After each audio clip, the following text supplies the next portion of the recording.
All right, everyone. So we're done with Descartes now, and we're moving on to Hume.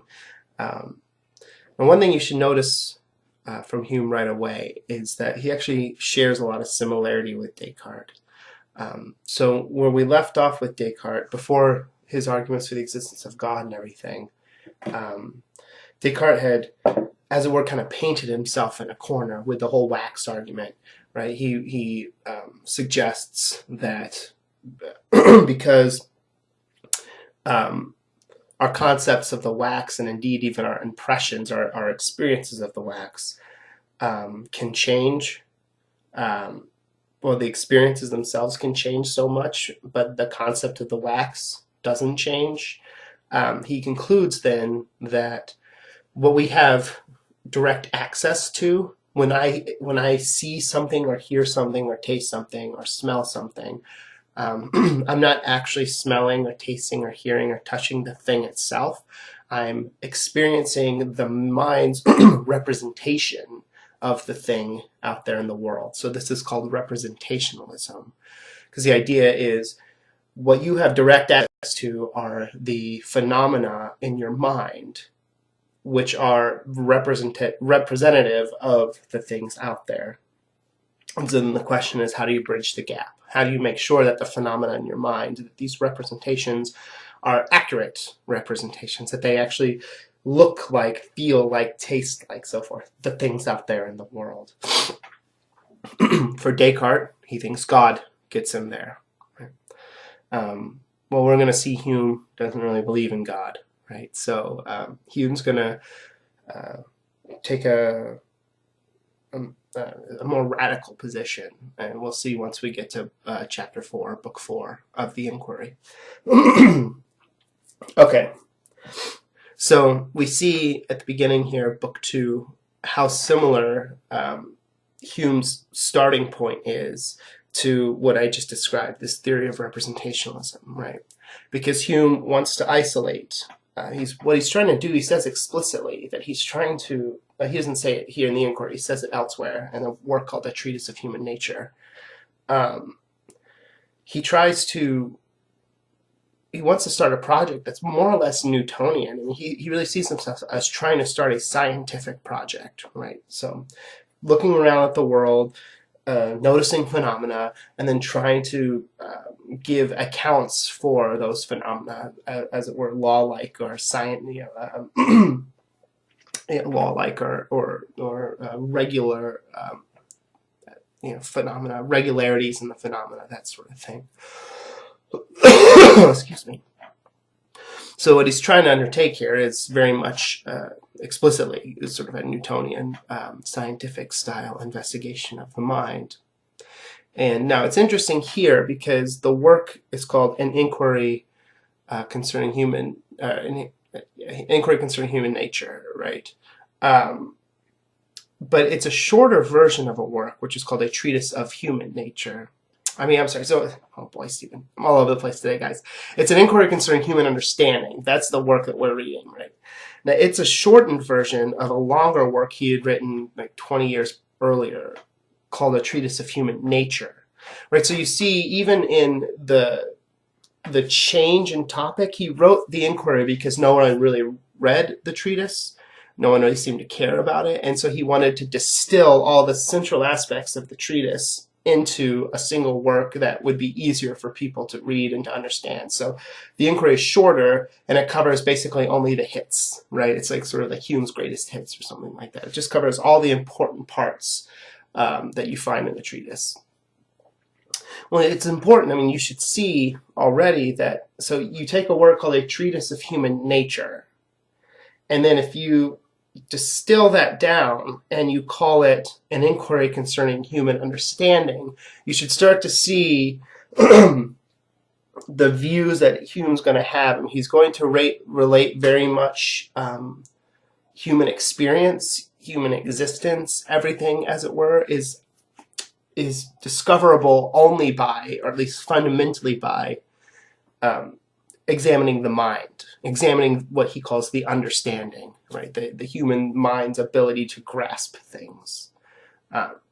So you should already start to get an idea then of what Hume's project's going to look like. It's going to look a lot like Descartes, because he's fundamentally starting with looking around the phenomena of the mind, trying to give something like a scientific project of the mind. Now, again, in the back of his mind, he's almost surely got an idea of, like, this is really what human nature is. If we want to know what a human being is fundamentally, we probably have to look around in the mind first. And spoiler alert, that's going to lead to a lot of skepticism, because it turns out, and Descartes learned this the hard way, if you start in the mind, it's kind of difficult to get out of the mind, right? For Descartes, you have to bring God into the picture, right? That's, if you are in a situation whenever you find yourself thinking, oh geez, I got to get out of here, where's God? You're in a lot of trouble, generally speaking, right? So anyway, well, let's just continue on with the book 2 of the Enquiry, and then we'll sort of see how how the skeptical problems sort of start to creep up on Hume. Now, ironically, I call them skeptical problems. He does too. There's an irony there because he doesn't actually think they're problematic. I mean, at the end of the day, he's going to say, don't worry about it. So, okay. So we see in book 2 on the origins of ideas, he's, as it were, he thinks he can break down all mental phenomena into basically 2 species.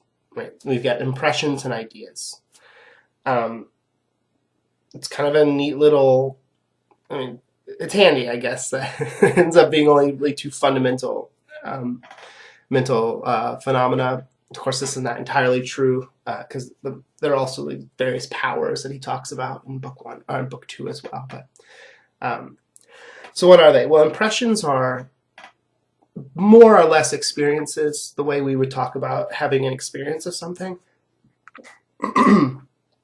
It's going to mean that very literally. What we tend to think of as the 5 sense modalities: sight, sound, smell, taste, and touch. Like, that's it. Hume is not, for as good a writer as he is, and I think he's a wonderful writer. I really enjoy actually reading Hume. Hume's one of the few philosophers I actually really look forward to having to read, because I think he's just a good writer and he's a lot of fun, and he can be witty at times. That's a rarity among philosophers who tend to be very bad writers. Even the ones that philosophers think are good writers tend to be pretty bad. But I think Hume's an exception to that rule. So that fact notwithstanding, Hume here, when he talks about impressions, he's being pretty, like, he's not using any metaphor. He's being pretty literal here. When we talk about like an experience, for instance, it's like one of them 5. It's one of the 5 sense modalities. Like, there's no metaphorical or sort of abstract use of the words experience for Hume.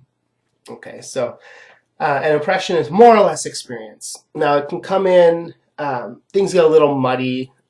Impressions, emotions can also be impressions. Are emotions different from an experience? Well, yeah. I mean, they're not literally, like, I just sort of spent some time coming up with sort of suggesting that he's being very literal with the 5 senses, actually touching something, actually tasting something, and so forth. But emotions also kind of feel like an experience, right? They are an experience in that more abstract sense. I mean, if you have a sudden jubilation come over you, right? There's an experience in the emotion there, right? So basically, the reason he calls them impressions is because here he's going back a very long tradition of philosophy, starting at least with Aristotle, of likening the mind to something like for Aristotle, it's like a piece of wax, and having like a piece of knowledge or something, or an experience, impress itself on the wax. So he uses an example of like a signet ring back in the day, where people would have rings with like their insignia on it, with their initials on it, and they would push it into wax, say on a scroll or on an envelope or something, and then that wax would harden, and if it could be delivered if it were intact, and the signet, the insignia looked unmolested. Then the person could trust that the message had not been, monkeyed around with. So Aristotle's got an idea of, when you push the ring into the wax, then you pull the ring out. Now, the ring and the impression on the wax are different things, but the impression on the wax looks very, very similar to what the way the ring looks like, right? So this is an analogy or a metaphor that Aristotle uses in De Anima, going back. De Anima is his work concerning the soul and the mind, going back to the 4th century, 3rd century BC, somewhere right around there, 4th century. So here Hume is taking, he's sort of entering into a very long, as it were, venerable tradition of sort of seeing the mind as, in some ways, kind of a passive recipient to various phenomena, namely experiences and emotions and so forth, right? And so he's using this term impression because it does seem that, you're hearing my voice right now. In a way, you're sort of a passive recipient to that, right? You're not actively engaging in a creative process whereby my voice is sort of somehow put together and made sense of by your mind. It's rather like, no, you're just sort of sitting here and you're hearing my voice. Sometimes, or very often, experiences and emotions have this this effect whereby they feel like they're washing over us, right? We're just sort of a passive agent, and then they happen to us, and then that's our job to engage them in responsible ways or something like that, right?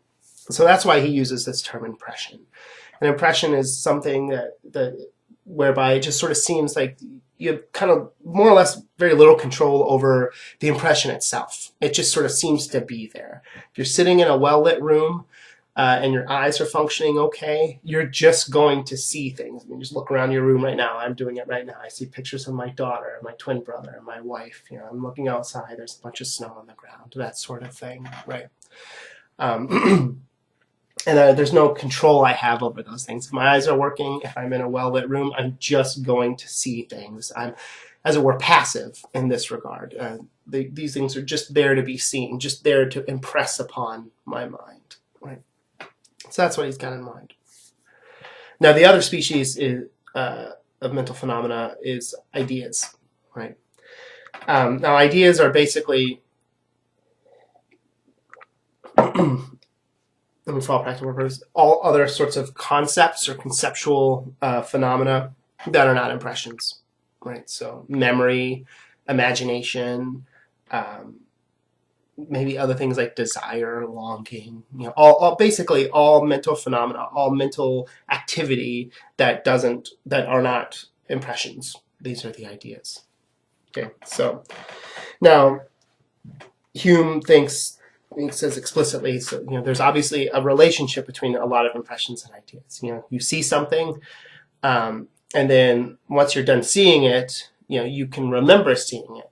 Right, so he's got this idea where these impressions, as it were, must be copied by the mind, and those copies are called the ideas. Right, so you see something, you turn away, but you still remember it in your mind. That's because the mind was able to take that impression and copy it real quick, and now you have an idea of it. So for Hume, then, impressions they're, as it were, one-off events, and they're active. The impressing thing is active.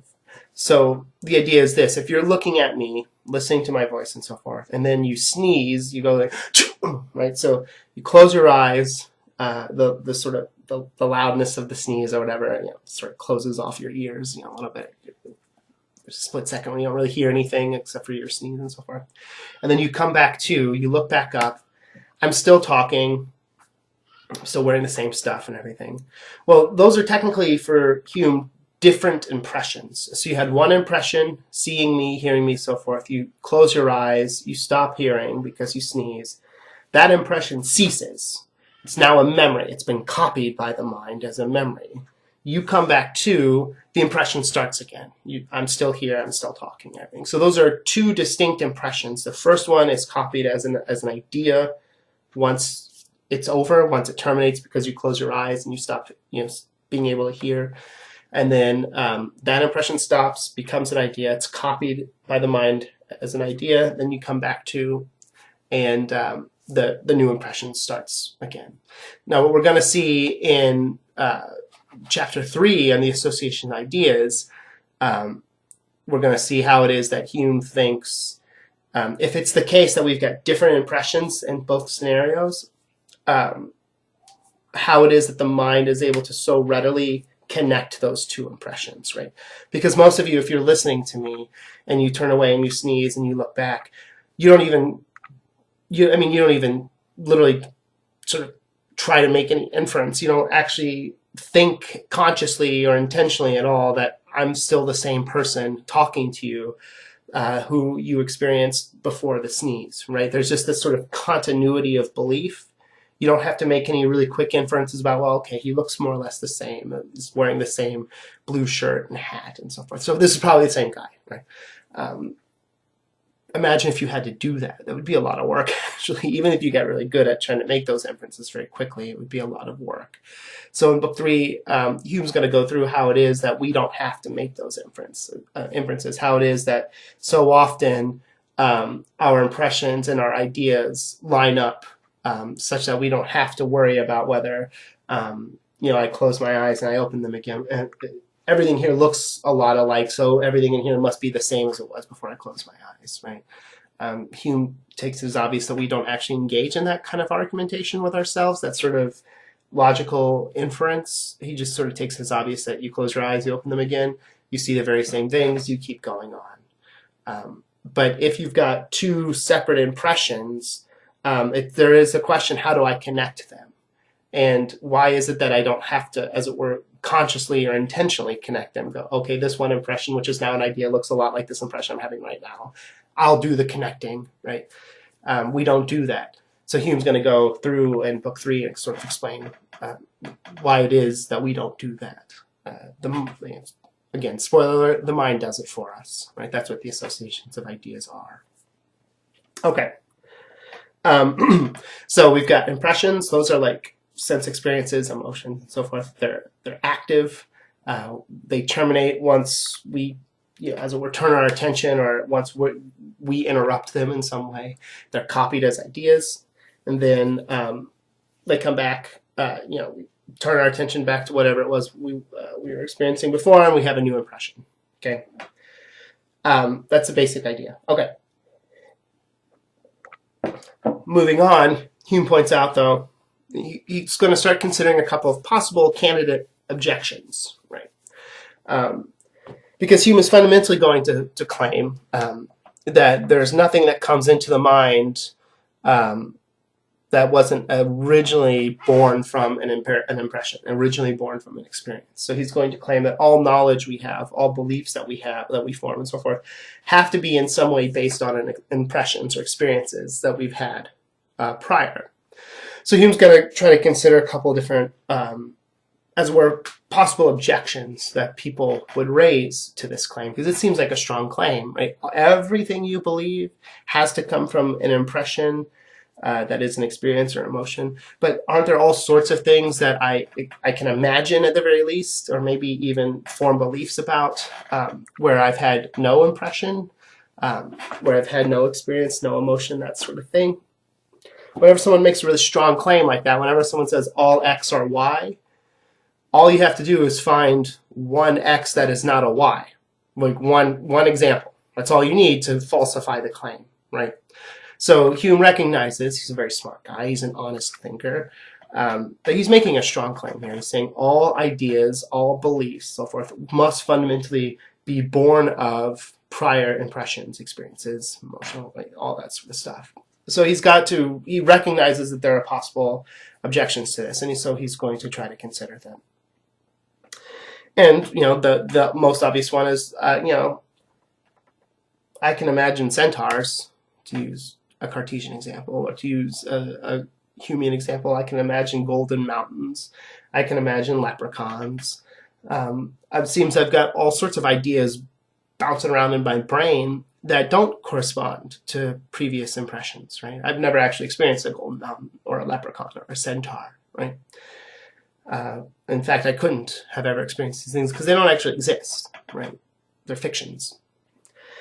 So Hume suggests that the mind, on top of these these basically two primary fundamental phenomena, impressions and ideas. The mind has other powers. It can play with ideas. So he gives 4 examples, right? So there's compounding, there's augmenting, there's diminishing, and there's transposing, right? So with compounding, he uses the example of a golden mountain, right? He says, well, obviously no one's ever experienced a golden mountain before. We would have heard about it by now. That would be a very difficult thing to keep under wraps. But generally, we've experienced mountain or gold, right? And so you have these ideas in your brain from experience.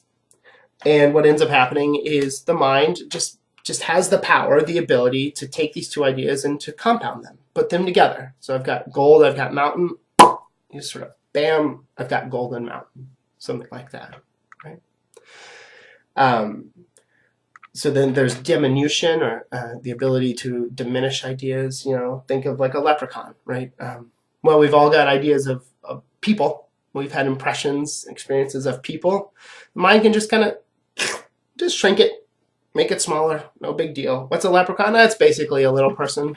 I mean, maybe there's some magic involved or whatever, but the idea of actually thinking of a little person, someone who stands under a foot tall, well, the mind just can just do that, right? Because we've just experienced people before, and we've actually experienced wide ranges of people, short people, tall people, little babies, that sort of thing. So the mind's just kind of having fun. It can just take these ideas and play with them in this way. There's augmentation. It's the exact opposite of diminution. To augment something means to raise or lift it, right? So in music, you can augment certain notes. You can augment it fifth. That's just you take the fifth and you raise it a half step to make it sharp. Or breast augmentation. What is that? It's when you kind of lift them up. So to augment something is to make it bigger, or to lift it up. Hume has a little fun with this one. As I had already suggested to you, Hume was not a religious person, maybe not exactly an atheist, maybe something like a deist, or maybe an agnostic or something. Certainly not a Christian, certainly not a religious person by any sort of traditional sense, and very possibly an atheist outright. But here, to give an example of augmentation, he says, like, I don't know, like God, right? No one's ever experienced God, right? And he takes experience in a pretty literal sense, right? And very few people would suggest they've ever actually heard God, tasted God, touched God, seen God, that sort of thing. So how is it that we get concepts of God if we haven't actually had direct impressions or experiences of God? And Hume's going to say, well, I don't know, we've had experiences of power, of knowledge, of goodness, of virtue. Just blow those up like bigly. Like, it's just like, what is God? Oh, he's like the smartest guy you've ever known, but smarter. Like, really, like, so smart, in fact, like, I blow it up so big, it's like, can't actually really comprehend it. Was God good? Oh yeah, God's real good. He's like Nelson Mandela good. He's like Gandhi good, but just like blown up. Like, so how good is that? Oh, it's real good. It's like real good, right? How strong is God? Well, he's like, like Muhammad Ali and Arnold Schwarzenegger and Mags Magnuson or whatever, that world's strongest man guy, like only like bigly, like blow it up, right? So, Hume's having a lot of fun here, very much realizing that he's going to annoy a lot of people, certainly in his own day, maybe even down to ours, by suggesting that the idea of God is born in the mind, not from any sort of experience or impression of God as such, not even from like an inference from like a logical inference, from realizing that we're imperfect in the way that Descartes thought. But no, it's just sort of like, well, we've just experienced these sorts of things, and you just make it bigly. Just blow it up until it's huge and sort of just beyond comprehension, and bam, that's how we have the impression of God. So taking all these mundane things we've experienced and just blowing them up, augmenting them. And then transposition. To transpose something is when you take one thing and you remove it and you place another in its stead. So it's like, it's kind of like compounding, only rather than taking gold and mountain and sort of putting them all together so that all of the gold and all of the mountain are still present in both.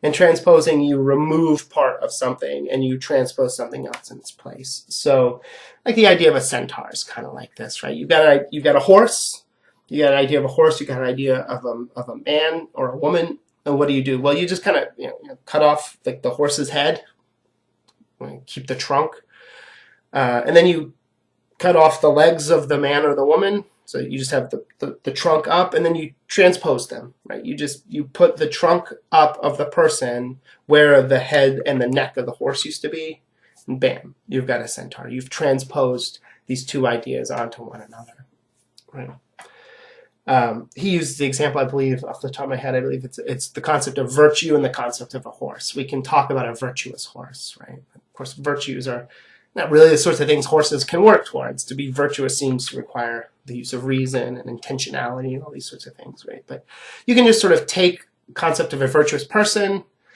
and the concept of a horse, just kind of transpose the horse in where the person used to be. You sort of kick the person out conceptually, and you've got a virtuous horse.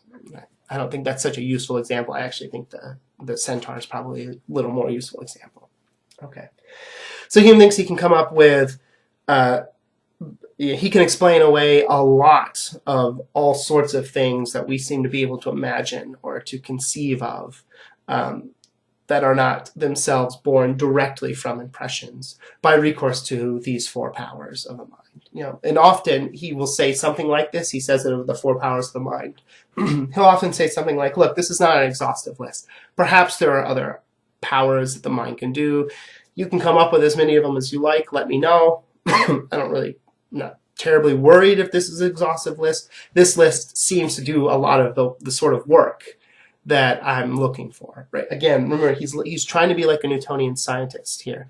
So he's not just trying to come up with stuff randomly. He's trying to look out at the world, as it were, see the phenomena, and then try to develop a theory that explains how it is that these phenomena are possible, that explains what it is that's going on out there in the world, right? Newton sees things falling. He wants to try to figure out what the heck is causing that. He ends up having a really hard time trying to do that. But what he can do is determine the relation of not only the speed at which they'll fall and their acceleration, but the relation of their attraction to one another. So Newton's law of gravity, it's not like he sort of created it and then went out there to try to see where it graphs onto the world. Rather, he was looking at the world, noticed things falling, and then worked some incredibly difficult calculus, especially because he was creating the calculus, and comes back and says, look, I can explain this phenomenon out there, right? Well, that's what Hume's trying to do, right? So what are the phenomena? Well, we've got impressions and ideas. They seem to be very different from one another. We can have all sorts of concepts or ideas in the mind that don't seem to be born from impressions. Well, how could that be? Well, the mind must be able to do all these other different things, right? That's what he's got in mind. Okay. Before we get to the final possible objection, I want to say backtrack because I forgot to explain. Hume distinguishes impressions and ideas in a way that might seem at first anyway counterintuitive. So generally, if we're going to define impressions as more or less like experiences, and ideas as memories, imaginings, that sort of thing, hopes, dreams, and desires. What might we think, like normal people, not David Hume, what might we take to be the most important or salient difference between the two? In other words, so if I've got, I'm making breakfast, I'm making bacon, bacon's the best, and you're hearing it sizzle and crackle on the grill, you're sort of getting that sweet and salty wafting in the air, your mouth is watering, and then there's that moment where you bite into it and it's just crispy, not too crispy on the outside, and then kind of chewy on the inside, but not too chewy, it's not floppy, it's perfection, right? And it's fantastic, and it makes the world go round, and it's half the reason you get up in the morning, right? Now, 2 hours later, 3 hours later, lunch is starting to come by, starting to get a little hungry again, and boy, the idea of that bacon just, oh boy, it sounds fantastic. Like, oh, you had more of that bacon here right now, you would just ham on it, right? But you can't because you're at work. You don't have a griddle, you don't have bacon. Okay. Now, for people like you and me, you might think, well, what's the difference? What's the primary difference between when I was cooking the bacon, experiencing its wonderfulness, right, and now having an idea, a mere idea of it, a memory of it? We might think, well, the primary difference is, when I was actually eating and cooking the bacon, I was actually eating and cooking the bacon. Like, there was bacon there. That's why I had all these experiences, because there was bacon there. and what's different between that and the memory? Well, there's actually no bacon here. It's all in my head. It's a memory. It can be a nice memory, but it's not as nice as actually having the bacon here. Right?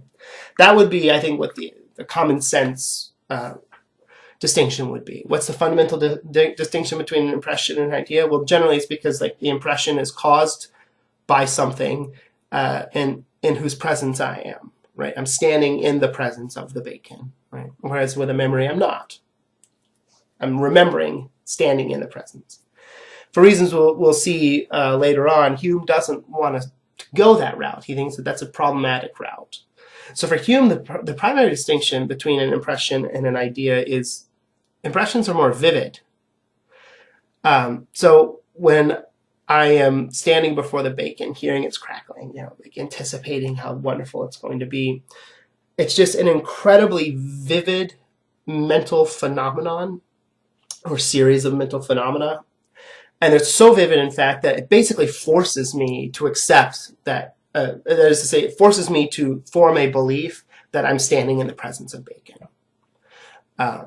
So certain mental phenomena, namely impressions, are so lively, so vivid, that, as it were, we have very little control over whether we're going to accept them as existing or accept them as real or something like that. You'd have to be in a really weird state right now to try to actually put yourself in a skeptical position whereby you think maybe you're not actually hearing my voice or something, maybe you're hallucinating this, right? No, you just generally are hearing my voice, right?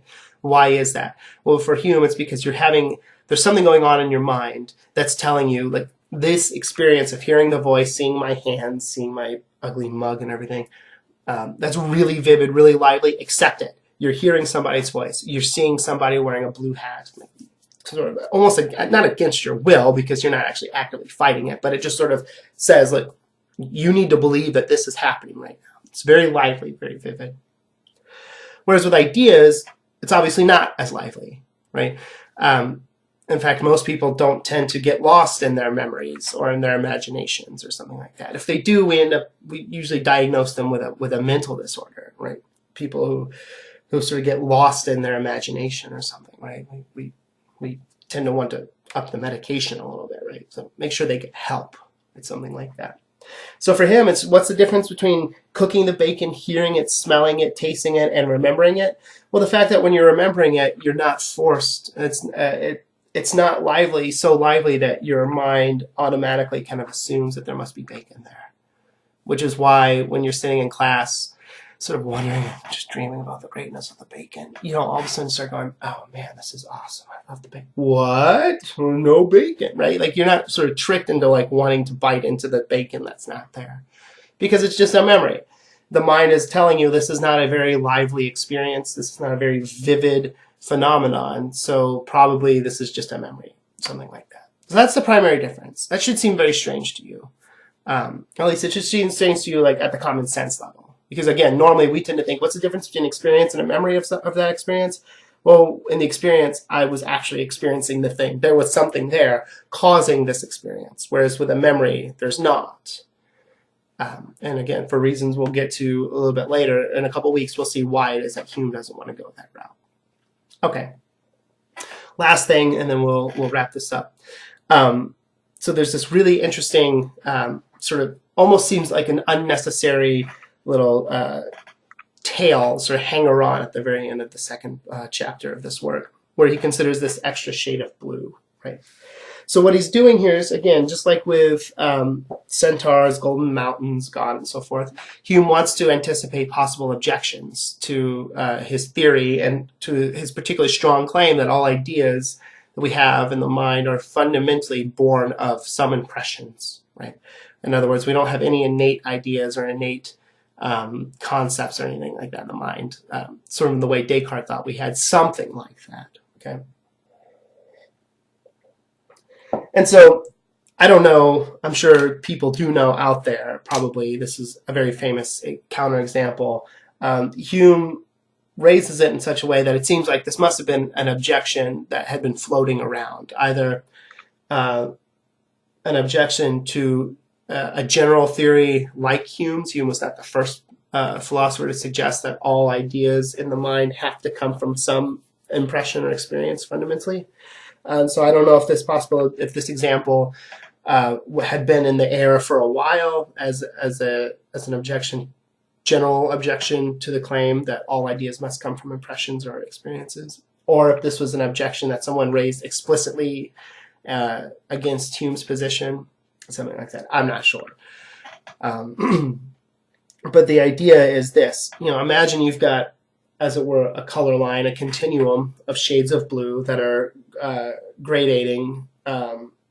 Is it gradating or grading? Probably grading, because they're gradient. Anyway, I'm going to say gradating. If I've just created a word, you're welcome. Go out and use it.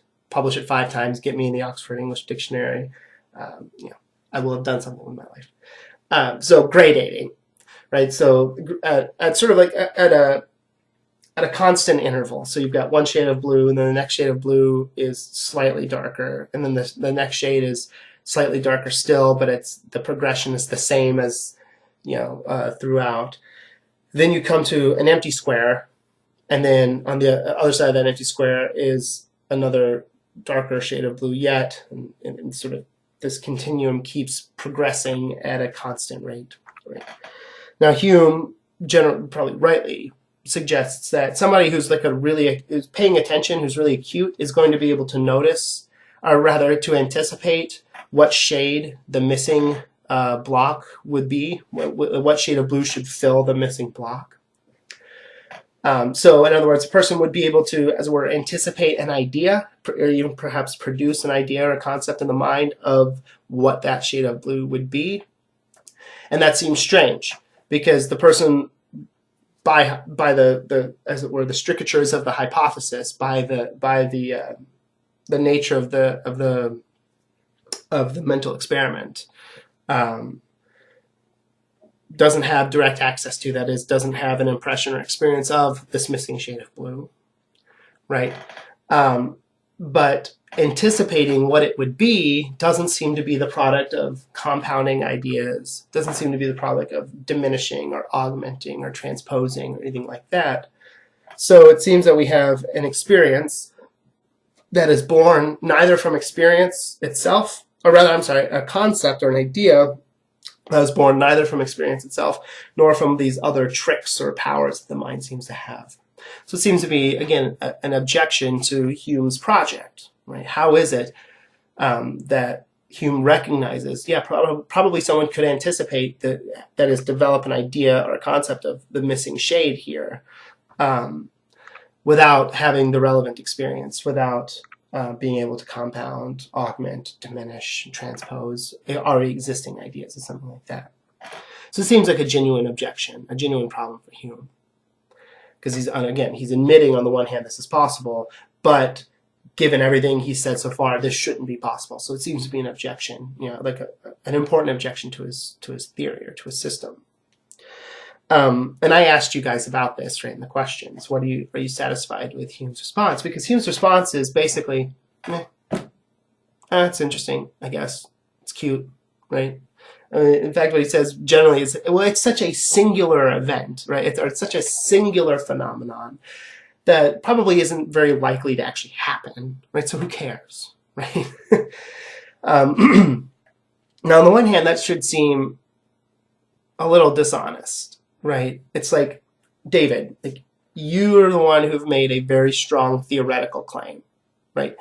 And it's not up to me. If I want to raise an objection to that very strong theoretical claim, I don't have to worry about whether it's a likely scenario. I don't have to try to present a world historic example to prove you wrong. It's a theoretical, you're starting out with a theoretical claim. All I have to do is give an objection that works in theory. That's it, right? And here we go. Here seems like, so yeah, on the one hand, David, I grant, yeah, this is kind of an insignificant little example, and it probably isn't the sort of thing that would even really happen anyway. Okay, I totally get that. But who cares? This seems to be a theoretical objection and a possibly terminal one, devastating one, to your theoretical starting points, right? So it's just, on the one hand, it seems maybe super unfair just to kind of ignore it, like, yeah, it's not really that important. I'm moving on, right? I mean, free country, right? At least UK was relatively free for, for the 18th century world. So, like, do what you will, but for some people, it might rub you the wrong way. It might seem like, well, you're not really being intellectually honest here. Right? Another way of looking at it, though, and I actually, to be honest, I vacillate between both of these. So there are sometimes I go, maybe it depends on what I had for breakfast. Sometimes I think Hume is being kind of unfair, that is dishonest, kind of conveniently ignoring possible objections to his theory. But then there are other times where I think, well, again, try to think what Hume's trying to do is something like a scientific Newtonian approach to the human mind, blah, blah, blah. And look, science, when you undertake a science like in the Newtonian vein, you don't pretend that you will have answered every possible objection or possible problem. So for Newton himself, Newton develops the laws of gravity, the laws of universal gravitation. But his theory of gravity, so he can spit a really great mathematical game about how quickly things will accelerate as they're falling. He can spit a really great mathematical game at the force of attraction between two bodies. What is the force that draws them together, which is that force that draws them together is what gravity actually is, according to Newton. It's not until Einstein, of course, that we sort of figure out precisely what that is, or at least we hypothesize precisely what that force is, what's causing that attraction. Newton just knew that there was a force that seemed to be pulling things together, that seemed to attract bodies together, and that there was a force that you could calculate. But if you ask Newton, well, what is that force exactly? Right? So, because it's pretty crazy stuff. This seems like magic, right? Like, this force doesn't just cause apples to fall from trees to the ground. This is the very force that causes the Earth to spin around the sun. Somehow, the Earth and the sun are attracting one another, right, at a rate that Newton has been able to calculate. It's remarkable. So how the heck is it that the sun at 93 million miles away is somehow like sort of throwing out attraction, and the Earth is throwing out attraction, and they're sort of working together in tandem, right? That just seems like magic, right? It's like spooky action at a distance, right? It's what some people have called it. Now, Newton's answer to this question is, right? Gravity, calls it gravity, which is from the Latin gravitas, which just means like weight, heaviness, something like that. Newton in his own day was accused of more or less, like Gottfried Leibniz, for instance, who's another genius. Anyone who does calculus, you do the sort of calculus that Leibniz, the notations and stuff that Leibniz developed. Leibniz and Newton basically independently created calculus, and Newtonian notation's a nightmare, so Leibnizian notation won out. But anyway, Leibniz criticizes Newton for suggesting that he's basically introduced magic back into science, right? What does he mean by that? Well, he says, because Newton has done us a really great service with all this mathematics and stuff, that's very useful. That's something we can use. That's something that we can, theorize about, and we can do science with it. But then when you ask, well, what's underlying the math? What is Newton's answer? I don't know, gravity, weight, gravitas, right? Why not just say magic, basically? What's the force, cause the force of this attraction? Magic, God, right? So for a lot of Newton's contemporaries, his theory of gravity, not the law, but the theory positing what gravity is, Those are really problematic because it sounds like, look, we've been trying to get away from medieval superstitions where they just sort of posit like what makes things fall. Well, there's something in there called gravitas that makes it fall. Well, what is that thing? Well, it's gravitas, dude. Look, things fall. There's something in there that makes it fall, right? And a lot of these early modern thinkers thought, well, that's not really good science, right? That's not a great explanation for what makes things fall. The stuff that makes things fall, that's what makes them fall. That doesn't sound like science. That just sounds like magic. There's some occult property, some hidden property in the thing. That's not very useful, right? And so it sort of seems like Newton's doing the same thing. Or at least that's what a lot of his critics suggest that he's doing. Now, what does this have to do with Hume? Well, okay. Now, Newton is aware that his theory of gravity is a problem. But what Newton didn't do is then go back and rewrite the entire Principia, right? Because generally Newton's going to recognize, and science really since Newton has gone on to recognize, yes, look, our theories have problems. Of course they do. Some of these problems might actually be terminal. We don't know yet, right? Down the line, we might figure out that these problems are seriously problematic, and we have to completely start over. Not unlike what guys like Newton and Descartes and Leibniz were doing in response to medieval science, right? At some point, it's just like, there are too many problems here, too many holes, the structure, the edifice itself is beginning to collapse, we need to start over again, right? Scientists recognize, yeah, that's possible, right? There could be potentially devastating objections to our theories. And look, we want to work them out. Hopefully, other people will come along, help us out, help us to make sense of these, help us to see why the problems aren't as terminal as we think they are, something like that. Fine. But look, I think we've got a good thing going here, right? Like, so yeah, like maybe there are these holes here, there are these possible problems, but look at all these other good things that we're going to keep doing, and look at all these ways the theory seems to be corroborated by the evidence, right? Look at all the predictive capabilities that these theories provide us. So yes, I grant you that there are problems here, but we're not going to figure out every one of those problems before we continue on with the science. So in other words, they will recognize, yes, there are potential problems here. Hopefully those problems get worked out. We're going to continue to assume that those problems are not terminal, because on the assumption that this theory is correct, we can do a lot of really good stuff with it, really useful scientific stuff with it, right? So I think that's another, certainly more charitable way of reading what Hume is doing. So when Hume says, yeah, it's insignificant, it's not a big deal, this color blue, maybe we'd wish he'd use a little more humbler language or something, but I think part of what Hume's doing is recognizing, yeah, look, it's a problem. I'm not going to pretend that this isn't an issue. But look, bear with me, because I think I've got something good here. I think this theory can explain all the phenomena that needs explaining, all the sorts of questions we have about the human nature, how the mind works, how we develop beliefs about the external world and all this. I think I can give an account for that. And that's, if this account is true, it's very useful, it's very good. And I don't want some theoretical, highly unlikely possible objection, one that I recognize as a possible objection, one I recognize as a genuine problem, but I'm not going to let that get in the way of what is otherwise a very good and very useful theory, right? And if that's what he's doing, again, Newton does that too. Newton's not going to let the fact that he actually doesn't know what gravity is and is getting ridiculed for it, for some of the implications of his theory. He's not going to let that ridicule and his inability to actually say what gravity is, he's not going to let that get in the way of the Principia Mathematica.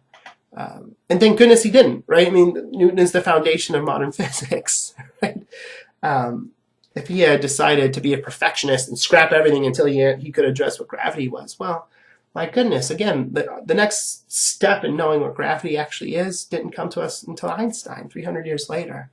Who knows how different the world would be? And probably not as good as it is right now. So I think maybe that's another way of understanding Hume's objection, or Hume's more or less ignoring, or his treatment of the objection, that maybe isn't quite so lazy or otherwise frustrating. Okay, guys, I hope this helps. Hope this clarifies things, and we'll see you next week.